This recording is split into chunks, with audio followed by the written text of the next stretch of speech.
Hello and good morning everyone. I welcome you all at UOS IS. I hope everyone is doing well. So today is 23rd December 2024 and we are going to discuss important news and articles from The Hindu and The Indian Express. So let's see the topics which we are going to cover here today. First article is India and Kuwait. Next article है हमारा मनरेगा से related. फिर हम बात करेंगे यहाँ पे पॉस्थुमस reproduction, ये क्या होता है इसके बारे में हम देखेंगे. फिर आपका चिल्लई कलान, चिल्लई कलन क्या है यहाँ पे इसके बारे में देखेंगे हम, क्या है ये सारी चीजें. और इंडियाज अंडर सी वॉरफेयर के बारे में कि जो हमारी कैपेबिलिटीज हैं अंडर सी वॉरफेयर की वो किस तरीके से इंडिया की इनहेंस हुई है. तो 2024 में क्या क्या हुआ है उसके बारे में हम पूरा यहाँ पर पूरा एनालिसिस करेंगे. सो ये आज के टॉपिक्स है जिन्हें हम कवर अप करने वाले हैं पूरे एनालिसिस में. सो मेक श्योर आप इस एनालिसिस को एंड तक जरूर देखें. एंड पीडीएफ के लिए ज्वाइन कीजिए टेलीग्राम चैनल एडुवर्ड्स आईएएस, लिंक आपको डिस्क्रिप्शन बॉक्स में प्रोवाइडेड है. एंड आगे बढ़ने से पहले मेक श्योर आपने चैनल को सब्सक्राइब किया है एंड वीडियो को लाइक एंड शेयर करना ना भूलें. तो चलिए आगे बढ़ते हैं. पहला आर्टिकल है हमारा India Kuwait elevates ties of to strategic partnership. देखो तो यहाँ पर हम बात करते हैं 43 ईयर्स बाद कोई यहाँ पर इंडिया की जो मतलब ऐसी जो हाई अथॉरिटी की अगर हम बात करते हैं तो इंडिया के जो प्राइम मिनिस्टर हैं वो कहाँ कुवैत की विजिट में गए हुए हैं. ऑल्दो यहाँ पर जितनी और अदर गल्फ कंट्रीज है वहां पर हमने वहां पर विजिट हो चुकी है लेकिन कुवैत में अभी तक नहीं हुई थी. ठीक है. सो इंडिया कुवैत एलिवेट जो हमारी टाइज है मतलब कि इंडिया और कुवैत के साथ जो टाइज है यहाँ पर उसको एलिवेट किया गया है. सो अभी यहाँ पर देखेंगे India and Kuwait on Sunday signed a memorandum of understanding on defence cooperation that will allow for exchange of defence personnel joint exercise and supply of military equipments. तो यहाँ पर मेमोरेंडम ऑफ अंडरस्टैंडिंग साइन हुआ है किसमें, आपका defence cooperation में. Okay, defence cooperation में यहाँ पे मेमोरेंडम ऑफ अंडरस्टैंडिंग साइन हुआ है जहां पर क्या होगा आपके जो डिफेंस पर्सनल्स हैं, जॉइंट एक्सरसाइजेस हैं, मिलिट्री जो इक्विपमेंट्स हैं इनका यहाँ पर एक्सचेंज होगा. आपको ये सारी चीजें यहाँ पर क्लियर है. उसके बाद यहाँ पर एक चीज और बता दीजिए कि प्राइम मिनिस्टर नरेंद्र मोदी जी को कुवैत का जो हाईएस्ट ऑनर अवार्ड होता है उसको यहाँ पर दिया गया है. तो ये ऑनर किया गया. देखिए so prime minister Narendra Modi was on Sunday awarded Kuwait highest honour the order of Mubarak al Kabeer. तो ये नाम आपसे पूछा जा सकता है, ये फैक्ट यहाँ पर निकल कर आते तो आप इसे याद रखेंगे. क्या नाम है इस अवार्ड का, the order of Mubarak al Kabeer. It is the 20th international award bestowed upon him by a country. ठीक है. इसके पहले अभी आप सभी को याद होगा, अभी की बात है कुछ दिनों पहले की मतलब की बात है कि प्राइम मिनिस्टर नरेंद्र मोदी जी यहाँ पे गुआना में गए हुए थे तो वहां का जो हाईएस्ट नेशनल अवार्ड था उनको ये दिया गया था. और हम बात करते हैं जो मुबारक अल कबीर, ये जो अवार्ड है प्रीवियसली यहाँ पे जो फॉरेन लीडर्स की बात करते like bill Clinton, Prince Charles और जॉर्ज बुश, इनको यहाँ पर दिया गया था, इनको अवार्ड ये ऑनर हुआ था. उसके बाद हमारे प्राइम मिनिस्टर नरेंद्र मोदी जी को यहाँ पर ये हुआ है. अब देखो यहाँ पर कुवैत की लोकेशन आपको याद मतलब कि पता होना चाहिए. ये पर्शियन गल्फ, ठीक है, और ये सऊदी अरेबिया के साथ और इराक के साथ यहाँ पे इसकी बॉर्डर लगती है. तो स्ट्रेटेजिकली ये बहुत ही इंपॉर्टेंट कंट्री हो जाती है. दूसरी बात ये देखते हैं इसका जो कुवैत का जो स्टैंड रहा है वो हमेशा न्यूट्रल रहा है. ठीक है. और ये एक ऑयल प्रोड्यूसिंग कंट्री भी है तो यहाँ पर उसके तहत भी एनर्जी के सेक्टर से भी ये हमारे लिए बहुत ज्यादा इंपॉर्टेंट हो जाता है. और इंडिया कुवैत की बात करते हैं तो कुवैत में जो हाफ ऑफ द पॉपुलेशन है वो इंडियन ही है. तो यहाँ से ये जो कुवैत है हमारे लिए बहुत ज्यादा इंपॉर्टेंट हो जाता है. तो डिफेंस पार्टनर के साथ साथ ये स्ट्रेटेजिक पार्टनरशिप का जो लेवल है उसको भी एलिवेट करने की यहाँ पर बातचीत की जा रही है. तो the two prime minister witness a signing off memorandum of understanding on bilateral defence cooperation. The press note said that memorandum of understanding will institutionalize bilateral cooperation in the area of defense apart from MOU on defense. तो यहाँ पर और भी defence के अलावा भी यहाँ पर जो अदर एरियाज है वहां पर हमें क्या देखने को मिलेगा, कॉपरेशन देखने को मिलेगा. So like on cultural exchange, sports cooperation और ज्वाइंट कमीशन की भी यहाँ पर बात की जा रही है कि like new joint working group भी like trade, investment, education, technology, agriculture, security और कल्चर में हमें यहाँ पर सेटअप किए जाएंगे. ओके ना. Next article is half of मनरेगा sites inspected in Bengal shows flaws RTI reply. अब देखो यहाँ पर आप सभी को पता होगा एमजी नरेगा. एमजी नरेगा क्या है यहाँ पर, इसके बारे में Mahatma Gandhi national rural employment guarantee act. ठीक है, ये आपका एमजी नरेगा है जिसके तहत ये जो स्कीम है आपकी रूरल एरियाज के लिए है. कहाँ के लिए?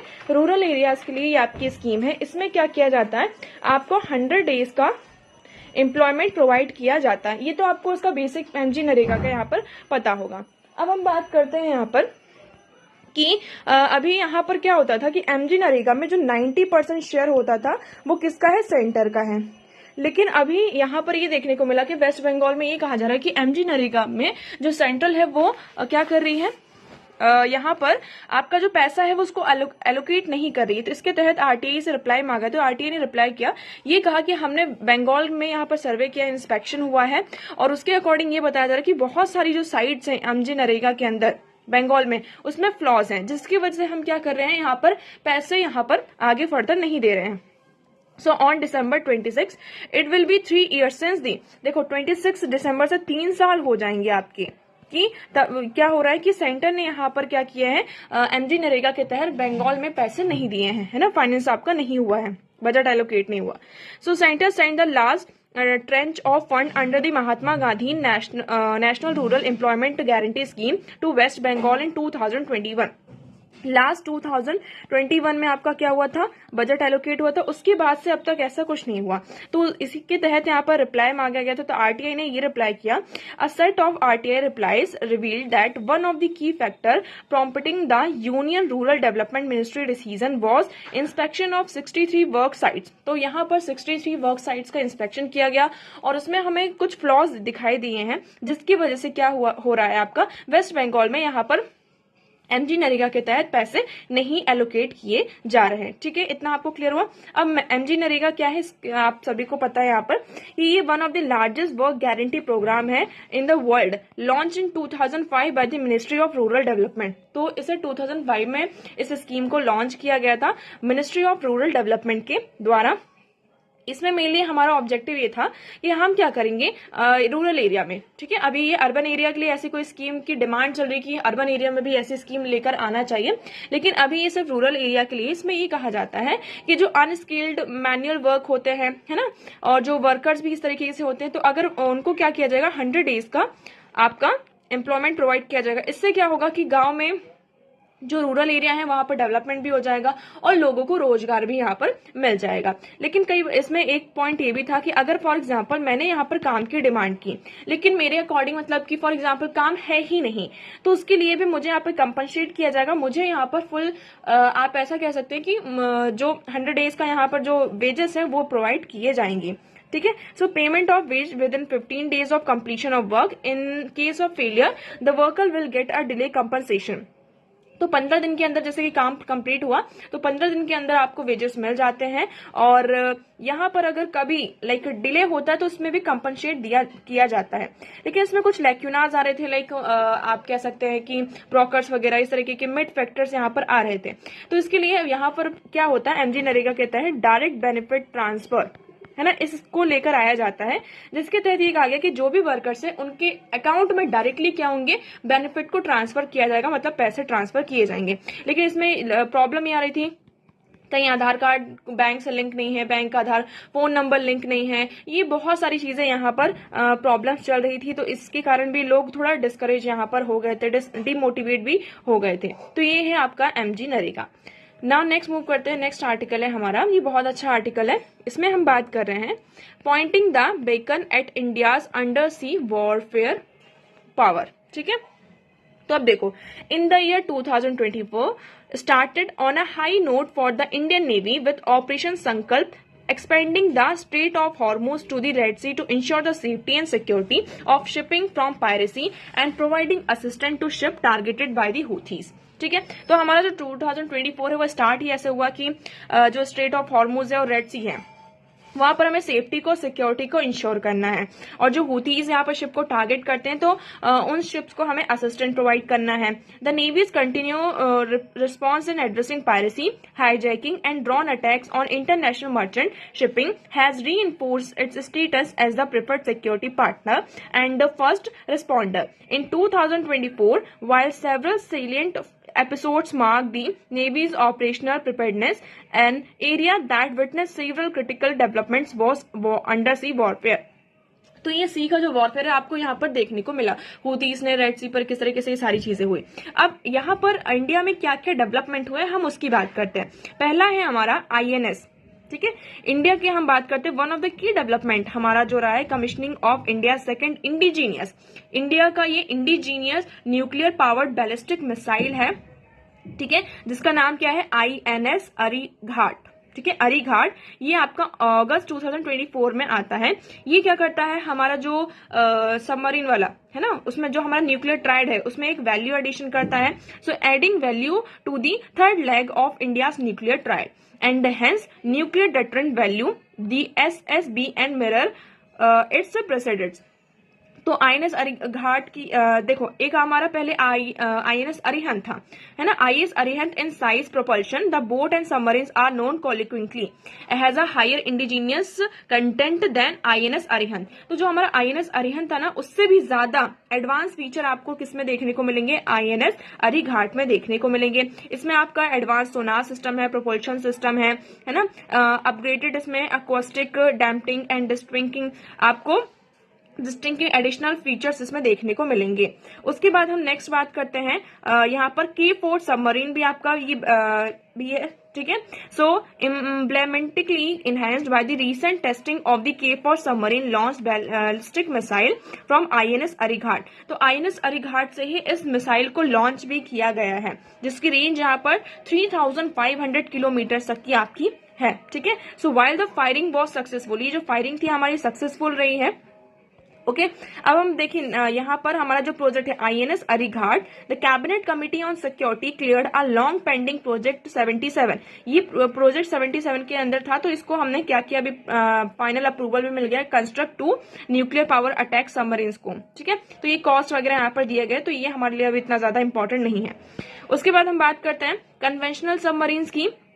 So while nuclear boat open up new vistas capabilities, उसके बाद हमारे यहाँ पर क्या है, in India case project 75 in collaboration with France. अब आपको ये याद रखना है कि प्रोजेक्ट 75 क्या है, तो प्रोजेक्ट 75 ये किसके साथ कोलैबोरेशन है, हमारा फ्रांस के साथ है। Will see the commissioning of 6th Scorpene boat INS Vagsheer soon. अब हमारा ये जो प्रोजेक्ट 75 है, इसमें हमने फ्रांस के साथ क्या क्या कोलैबोरेशन किया है, जिसमें हम आईएनएस वार्कशीर ये नेक्स्ट आपका यहाँ पर आने वाला है, ठीक है। So the navy is looking to order 3 more such boats. तो यहाँ पर हमारी जो नेवी है इस तरीके की और बोट्स को क्या करना चाहती है, ऑर्डर करना चाहती है, ठीक है, which will add the required punch and help fill the void with the decommissioning of older boats, ठीक है।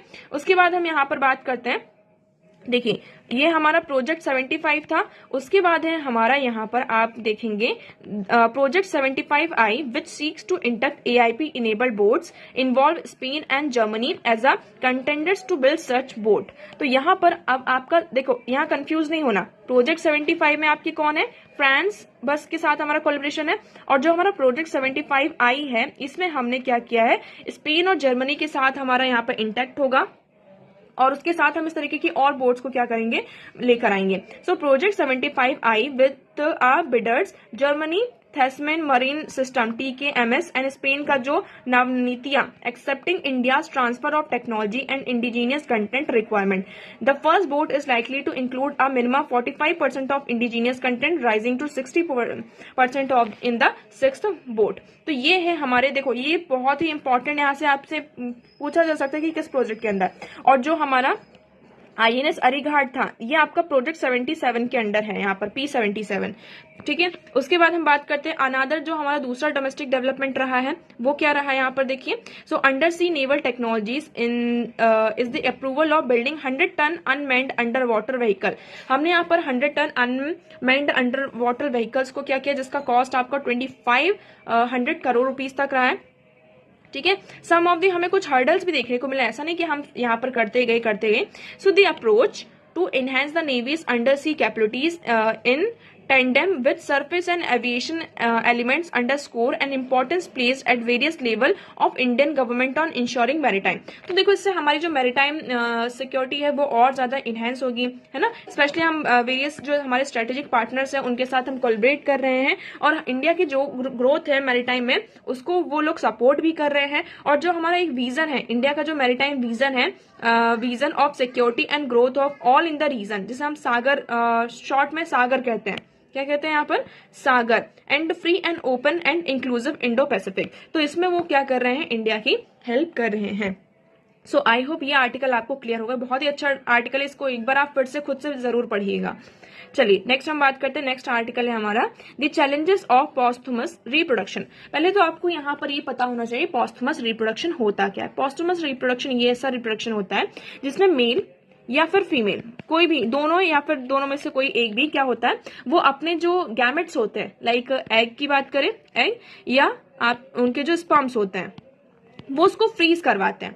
फॉर एग्जाम्पल अगर कोई नेचुरल क्लैमिटी आ जाती है, कुछ भी ऐसी प्रॉब्लम हो जाती है, तो उसको फ्रीज करवा के रखते हैं और बाद में इसका यूज कर सकते हैं।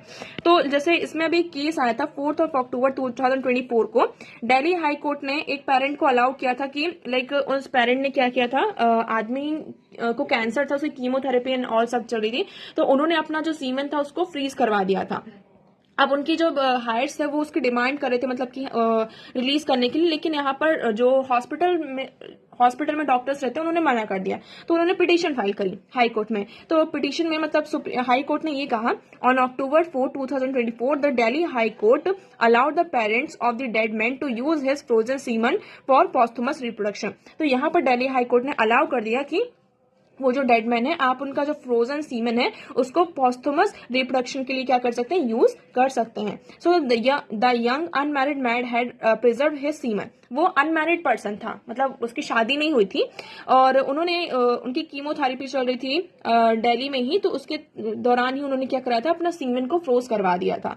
सी he passed away in September 2020 when his parent his legal heirs approached the hospital in December 2020 requesting the semen sample to be release. The hospital decline, तो हॉस्पिटल डिक्लाइन कर देता है। इसी के चलते वो क्या करते हैं, यहाँ पर पिटिशन फाइल करते हैं। तो आप यहाँ पर देखेंगे that the hospital countered that no laws including the assisted reproductive technology.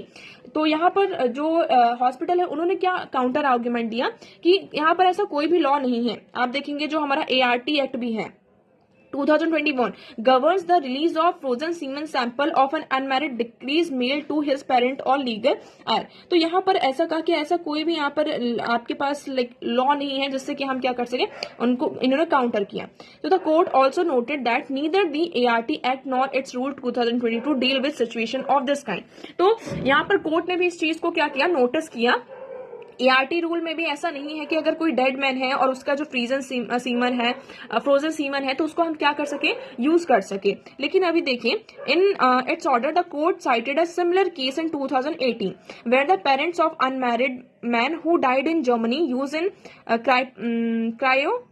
cryopreserved semen to have grandchildren. After his death, the semen was shipped to India and used to conceive 2 children through surrogate and egg donor। तो देखो यहाँ पे ये पूरा case बताया गया है। अब देखो एग्जिस्टिंग लॉज जो यहाँ पर अभी हैं उसके बारे में बताया गया है। तो ये देखो ये हम ठीक है पढ़ लेंगे, इससे पहले आपको ये पढ़ना चाहिए पूरा। हमने यहाँ पर आपका डिटेल में है, हमने अभी बात कर ली कि क्या केस था, ठीक है। केस का बैकग्राउंड भी हमने देख लिया कि sperm banking for cancer patient, और पेरेंट की जो रिक्वेस्ट थी कि उनका जो कैंसर पेशेंट था, उनका जो बच्चा था वो उनकी डेथ हो जाती है, अब उसको वो क्या कर सके, उसका जो स्पर्म सैंपल है वो उसको यूज कर सके। हॉस्पिटल का जो पोजीशन है उन्होंने रिफ्यूज कर दिया कि नहीं हम वो नहीं करेंगे, तो लीगल रिक्वायरमेंट होती है सारी चीजें। कोर्ट ने कहा कि उसको आपको रिलीज करना होगा, ये पिटीशन वगैरह सारी जाती है। अब हम लॉज की बात करते हैं कि क्या क्या लॉज एंड टेक्नोलॉजीज हैं इससे रिलेटेड। तो ये देखिए आपका असिस्टेड रिप्रोडक्टिव टेक्नोलॉजी एक्ट 2021 है। ये क्या करता है, law regulate and supervise all fertility and artificial insemination procedure. तो ये जो आपका ART एक्ट 2021 है ये क्या करता है, ये हमारे पास लॉज है, इसमें कुछ रूल्स एंड रेगुलेशंस हैं जो कि फर्टिलिटी और आर्टिफिशियल जो इंसेमिनेशन होता है, जो इंसेमिनेशन प्रोसीजर होता है, उसको ये सुपरवाइज करता है, रेगुलेट करता है। आपको क्लियर हुआ ये, ठीक है। फिर आपका limitation of assisted reproductive technology rules 2022 भी है। दो assisted reproductive technology rules 2022 prescribe the procedure for posthumous retrieval of sperm. तो यहाँ पर देखिए ये जो रूल है ये किसकी बात करता है, यहाँ पे प्रोसीजर की बात करता है कि जो पॉस्थुमस रिट्रीवल ऑफ स्पर्म है उसको हम कैसे कर सकते हैं। However the only account for scenario where the डिक्रीज is unmarried and the person seeking retrieval is the survival partner. तो इसमें एक ये केस है कि लाइक दोनों पर्सन मैरिड है, ठीक है, आदमी की यहाँ पर फॉर एग्जाम्पल डेथ हो गई ड्यू टू सम रीजन, और उनकी जो वाइफ है वो अभी यहाँ पर अलाइव है। तो इस केस में आप क्या कर सकते हैं, जो फ्रोजन सीमन है उसको रिलीज कर सकते हैं। तो ये रूल है, लेकिन ऐसा रूल नहीं कि वो अनमैरिड मैन है फिर उसका आप क्या करें, जो सीमन उसको रिलीज करें। तो ये थोड़ा सा इसी के चलते यहाँ पर हॉस्पिटल वालों ने रिफ्यूज कर दिया था। गवर्नमेंट की पोजीशन की बात करते हैं, ministry of health and family welfare affidavit submitted the court. तो legislation was not intended to address situation described as postmortem grandparenthood. The Surrogacy Regulation Act applies only to intending couple or women with medical need for surrogacy and does not cover grandparents as a intending grandparent. अब पॉस्थुमस reproduction जैसे कि हमने बात कर ली, ये क्या होता है, is the process of using deceased persons gametes to conceive a child. मतलब किसी पर्सन की डेथ हो जाती है, लेकिन डेथ होने से पहले ही क्या कर लिया था, चाहे वो औरत हो या फिर आदमी, उन्होंने अपने जो गैमेट्स थे उसको फ्रोज करवा के रख लिए थे। अब ऐसा हुआ ना, आपने एक केस भी देखा होगा, अरे उसका एक पंजाबी सिंगर था, मुझे नाम याद नहीं रहा, मूसे वाला करके, है ना, तो उसका जो सीमन था उसको भी फ्रोज करवाया गया था आई गेस, और इसी तरीके से फिर बच्चा यहाँ पर थोड़ा कंसीव हुआ था, उनकी माँ ने ही शायद किया था, जो भी है। तो ये हुआ यहाँ पर होता है कि जो पर्सन की अगर डेथ हो जाती है तो उसको गैमेट्स को यूज कर सकते हैं to conceive a child. Legal consideration की बात करते हैं, सो इंडिया में there is no legal prohibition on a posthumous reproduction. India में कोई भी ऐसा लीगल प्रोहिबिशन नहीं है कि नहीं आप इस तरीके के काम नहीं कर सकते हैं। If the decrease person consent is proven, मतलब कि जैसे कि जिस पर्सन की डेथ हो गई और उसका कंसेंट यहाँ पे प्रूवन है कि हाँ वो भी ऐसा कुछ चाहते थे। सो हाउएवर यहाँ पे लॉज जो कंट्री टू कंट्री यहाँ पे वेरी करते हैं, कुछ कंट्रीज में रेस्ट्रिक्शंस भी होते हैं, लेकिन इंडिया में भी ऐसा नहीं। लाइक यूनाइटेड किंगडम में हम देखेंगे every एम्ब्रॉय is registered and store for a maximum of 5 year. यहाँ पर कुछ एथिकल कंसिडरेशन भी आ जाते हैं, लाइक कंसेंट की बात आ जाती है, ग्रीव भी है, और पॉस्थुमस लाइक और लेजिटिमेसी भी है कि like the legitimacy of child born, their inheritance right and their psychological implications भी होते हैं कि लाइक यहाँ पर बच्चा तो कंसीव हो गया, बच्चा पैदा होने के बाद उसके क्या क्या राइट्स है, साइकोलॉजिकल इम्प्लीकेशंस, उसके माइंड पर क्या असर पड़ता है उसको जब पता चलेगा, ये सारी चीजें। तो ये बहुत सारी चीजें एथिकल कंसर्न्स भी यहाँ पे इंक्लूड होते हैं। हम सरोगेसी एक्ट 2021 की बात कर लेते हैं। सो सरोगेसी क्या होता है, एक अरेंजमेंट होता है जिसमें अब वुमेन क्या करती है, कैरी करती है किसी और का बेबी। फॉर एग्जाम्पल यहाँ पे 2 कपल्स हैं आपके, ठीक है, और ड्यू टू सम इम्प्लीकेशंस हम कह सकते हैं इनको यहाँ पर बच्चा नहीं हो पा रहा है, ठीक है, या फिर फीमेल में कोई प्रॉब्लम है, तो वो क्या करते हैं, मेल क्या करता है, यहाँ पे जो मेल है, ठीक है, वो अपना स्पर्म और इसके जो फीमेल का जो एग होता है इसको यहाँ पर आईवीएफ के थ्रू एक तरीके से वो करवाया जाता है, डिफ्यूज कराया जाता है, और जो फिर यहाँ पे गैमेट मतलब कि आपका एम्ब्रियो बनता है वो किसी थर्ड लेडी के वूम में यहाँ पर ट्रांसफर किया जाता है। तो ये होती है आपकी सरोगेसी, ठीक है। तो ये surrogacy act 2021 prohibit commercial surrogacy. यहाँ पर जो आपका जो सरोगेसी एक्ट 2021 है वो क्या करता है, जो कमर्शियल सरोगेसी है उसको यहाँ पर प्रोहिबिट करता है। जो सच में ही इनफर्टिलिटी से यहाँ पर जो कपल्स प्रूवन होनी चाहिए, जो भी कपल यहाँ पे सरोगेसी करवाना चाहते हैं तो उनकी इनफर्टिलिटी यहाँ पर प्रूवन होनी चाहिए कि हाँ आप बच्चा यहाँ पर कैरी नहीं कर सकते हैं। अब हम पॉस्थुमस जो आपका रिप्रोडक्शन है इसके कुछ इंटरनेशनल प्रैक्टिस की बात कर लेते हैं। तो देखिए, several jurisdiction around the world permits for the posthumous reproduction. बहुत सारे कंट्रीज में ये इसमें कंसेंट होता है। फिर allow posthumous reproduction with written consent valid for 1 year. और जो पॉस्थुमस रिप्रोडक्शन होता है उसकी जो वैलिडिटी होती है कुछ 1 ईयर होती है। जैसे बेल्जियम की बात करते हैं तो after 6 months waiting period post death, मतलब किसी पर्सन की डेथ होगी तो उसके 6 महीने तक आप क्या कर सकते हैं, रिक्वेस्ट फाइल कर सकते हैं। ऑस्ट्रेलिया विक्टोरिया की बात करते हैं, so allow posthumous reproduction with a written and oral consent in the presence of 2 witness subject to approval from patients review panel. तो मतलब जो सब्जेक्ट है उसका यहाँ पर आपको कंसेंट जरूर चाहिए, ये है यहाँ पर, ठीक है। नेक्स्ट हम बात करते हैं Jammu and Kashmir. CM cancel Jammu meetings as cold wave grieve Kashmir valley. तो देखो 22 ऑफ दिसंबर कल थी ना आपकी, तो यहाँ पर क्या हुआ है, कश्मीर का जो टेम्परेचर वो -8.5 डिग्री सेल्सियस पहुंच चुका है। मतलब वहां की जो लेक है और पानी वगैरह बहुत ही ज्यादा ठंडा, मतलब कि सब फ्रीज होने लगा है। तो ये जो पूरी मतलब कि ये जो चीज होती है इस टाइम पर 22 ऑफ दिसंबर से, इसको हम क्या कहते हैं यहाँ पर, चिलई कलन, ठीक है। तो Chillai Kalan is a 40-day period of harsh winter in Kashmir that begins on December 22 मैंने बोल दिया and ends on January 31st. It is the coldest part of the winter season in Kashmir. In मतलब कश्मीर में इस टाइम पर बहुत बहुत बहुत ज्यादा ठंड होती है, बहुत ड्राई वेदर होता है, लो टेम्परेचर होता है और स्नो भी यहाँ पर बहुत ज्यादा होता है। कुछ फैक्ट्स की बात कर लेते हैं। तो देखो, ये जो चिल्लई कलान है आपका पर्शियन वर्ड है, इसका मीनिंग होता है यहाँ पर मेजर कोल्ड। ठीक है। एक्टिविटीज की बात करते हैं तो कश्मीरी जो होते हैं ज्यादातर अंदर यहाँ पर रहते हैं, फोकलोर और ट्रेडिशनल म्यूजिक और जो भी ड्राइड प्रिजर्व फूड्स होते हैं उसको रखते हैं। यहाँ पर Kashmiri wear traditional pherans long woollen gowns protect themselves from the cold. अपने आप को यहाँ पर बचाने के लिए यहाँ पे अर्दन प्रूफ फायर पॉट का भी यूज किया जाता है। देखो इस तरीके की पूरी कंडीशन हो जाती है, पूरा सब कुछ यहाँ पर फ्रीज हो जाता है, जम जाता है, एकदम बर्फ बर्फ जैसा हो जाता है। आपने यहाँ पर रील्स वगैरह भी देखे होंगे, कश्मीर की जो डल लेक है वो सारी चीजें क्या हो रही है, फ्रोज हो रही हैं। तो ये होता है आपका चिल्लई कलान। तो आप कलान, तो इसको आपका इसका नाम यहाँ पर याद रखना है। तो देखिए आज की न्यूज़पेपर में इतने ही इंपॉर्टेंट आर्टिकल्स थे। आई होप आपको सारी चीजें क्लियर हो, बट स्टिल अगर आपको कोई भी डाउट लगता है so you can ask in comment section. आज का वीडियो कैसा लगा एक बार कमेंट सेक्शन में जरूर बताइएगा। अगर वीडियो पसंद आया हो तो उसे लाइक करना, चैनल को सब्सक्राइब एंड शेयर करना ना भूलें। So that's for all today. Thank you so much for discussion.